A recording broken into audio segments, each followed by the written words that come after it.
मैं कहना चाहता हूं, जिन भारत विरोधी और आतंकी संगठनों ने भारत माता के मस्तक पर हमला करके कई परिवारों के सिंदूर मिटाए थे, उन्हें भारतीय सेना ने ऑपरेशन सिंदूर के माध्यम से इंसाफ दिलाने का काम किया है। और इसके लिए आज सारा देश भारतीय सेनाओं का अभिनंदन कर रहा है।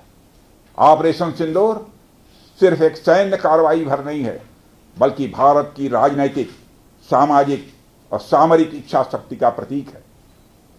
यह ऑपरेशन आतंकवाद के खिलाफ भारत की दृढ़ इच्छा शक्ति का और सैन्य शक्ति की क्षमता और संकल्प शक्ति का भी प्रदर्शन है। हमने दिखाया है, भारत आतंकवाद के खिलाफ जब भी कोई कार्रवाई करेगा तो आतंकवादियों और उनके आकाओं के लिए सरहद पार की जमीन भी सुरक्षित नहीं रहेगी। भारतीय सेनाओं ने ऑपरेशन सिंदूर को पाकिस्तान में मौजूद आतंकी ढांचा ढहाने के उद्देश्य से लॉन्च किया था। हमने उनके आम नागरिकों को कभी निशाना नहीं बनाया था, मगर पाकिस्तान ने न केवल भारत के नागरिक इलाकों को निशाना बनाया, बल्कि मंदिर, गुरुद्वारा, गिरजाघर पर भी हमले करने का प्रयास किया।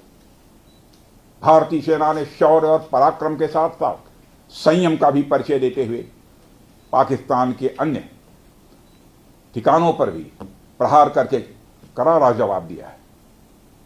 हमने केवल सीमा से सटे सैन्य ठिकानों पर ही नहीं कार्रवाई की, बल्कि भारत की सेनाओं की धमक उस रावलपिंडी तक सुनी गई जहां पाकिस्तानी फौज का हेडक्वार्टर मौजूद है। मित्रों, भारत में आतंकवादी घटनाएं करने और कराने का क्या अंजाम होता है, यह पूरे विश्व ने उरी की घटना के बाद देखा, जब हमारी सेना ने पाकिस्तान में घुसकर सर्जिकल स्ट्राइक की। पुलवामा के बाद देखा, जब बालाकोट पर एयर स्ट्राइक की गई, और अब पहलगाम की घटना के बाद दुनिया देख रही है कि जब भारत ने पाकिस्तान के भीतर घुसकर मल्टीपल स्ट्राइक्स की हैं।